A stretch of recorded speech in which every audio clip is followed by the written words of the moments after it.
অন্তর্বর্তীকালীন সরকারকে একটি ঐতিহাসিক সিদ্ধান্ত গ্রহণ করবার জন্য ধন্যবাদ জানাই।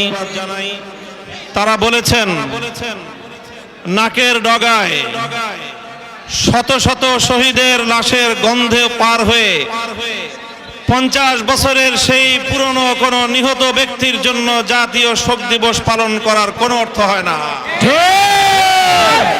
এজন্য 15ই আগস্ট শোক দিবস বাতিল ঘোষণা করে একটি ঐতিহাসিক সিদ্ধান্ত গ্রহণ করেছে।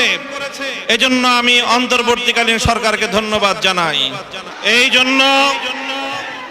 জন্য আমরা বৈষম্য বিরোধী ছাত্র আন্দোলনের নেতৃবৃন্দ অন্তর্বর্তীকালীন সরকারের দায়িত্বশীলদের পাশাপাশি হেফাজতে ইসলামের নেতা কর্মীদেরকে আমি আহ্বান জানাতে চাই, আগামীকাল 15ই আগস্ট 16ই আগস্ট